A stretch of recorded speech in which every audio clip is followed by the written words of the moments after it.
Next 3 days crypto market के लिए बहुत ही इंपॉर्टेंट होने वाले हैं, क्योंकि 19th ऑफ दिसंबर को बैंक ऑफ जापान ये डिसाइड करने वाला है कि कितना रेट ऑफ इंटरेस्ट वो बढ़ा रहे हैं, जिसकी वजह से पूरे वर्ल्ड के फाइनेंशियल मार्केट में इसका असर देखने को मिलेगा। अब आप सोच रहे होंगे कि बैंक ऑफ जापान के एक डिसीजन की वजह से पूरे वर्ल्ड पे इसका इतना बड़ा इम्पैक्ट कैसे पड़ सकता है? तो इसके लिए हमें कुछ पीछे जाना होगा, जापान की हिस्ट्री में जाना होगा, उस पे डिस्कशन करेंगे, फिर आप समझ पाएँगे कि क्यों जापान की इस एक डिसीजन से पूरे वर्ल्ड के मार्केट पे इम्पैक्ट पड़ने वाला है। तो हुआ यूँ कि 80s में जापान जो है फाइनेंशियल क्राइसिस से जूझ रहा था, जिसके बाद उन्होंने 90s से मनी प्रिंटिंग शुरू कर दी और कोलेटरल जो है उन्होंने ज़ीरो और माइनस में देना शुरू कर दिया, जिसकी वजह से वहाँ से लोगों ने जापानीज़ येन को उठाया, फिर उसको डॉलर में कन्वर्ट किया और डॉलर डॉलर में कन्वर्ट करके यूएस मार्केट में ट्रेज़रीज़, बॉन्ड्स, रियल एस्टेट ऐसे कर के बहुत सारे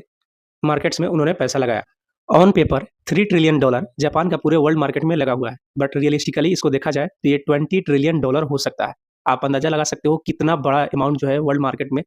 जापान का लगा हुआ है। जिसमें से $3 ट्रिलियन जो ऑन पेपर है, उसमें $1.19 ट्रिलियन सिर्फ अकेले का अमेरिकन मार्केट में लगा हुआ है। इस साल जापान में इन्फ्लेशन 2% एक्सपेक्ट किया गया था, बट ये बढ़कर 3% हो गया, जिसकी वजह से बैंक ऑफ जापान ने ये डिसाइड किया है कि 19th ऑफ दिसंबर को एक मीटिंग रखेंगे, जिसमें अनाउंस करेंगे वो कितना परसेंट से इंटरेस्ट रेट्स को हाइक कर रहे हैं।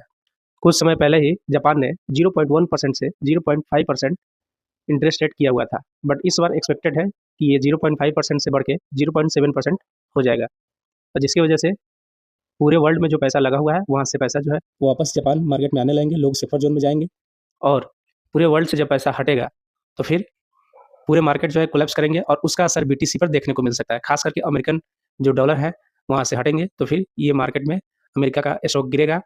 और इसकी वजह से क्रिप्टो मार्केट में इसका बहुत बड़ा असर देखने को मिल सकता है। पिछले 3 बार का हिस्टोरिकल डाटा देखें, तो जब-जब जापान ने इंटरेस्ट रेट हाइक किया है, तब-तब बीटीसी एक बार 30%, फिर दूसरी बार भी 30% और तीसरी बार के बाद तो इस बार सिनेरियो कुछ और हो सकता है, क्योंकि पिछली बार ऐसा हुआ था कि वो सडन इंटरेस्ट रेट इंक्रीज़ था, जिसकी वजह से मार्केट में उतनी नॉलेज नहीं थी, लोगों के पास ये खबर नहीं पहुँचा था, जिस वजह से उतना मार्केट जो है शार्प डिक्लाइन किया। इस बार ऐसा सिनेरियो मेरे समझ से नहीं बन सकता है, मेबी मार्केट डिक्लाइन करे। ऑलरेडी बीटीसी $1,25,000 से गिर के अभी $90,000 के आस-पास ट्रेड कर रहा है।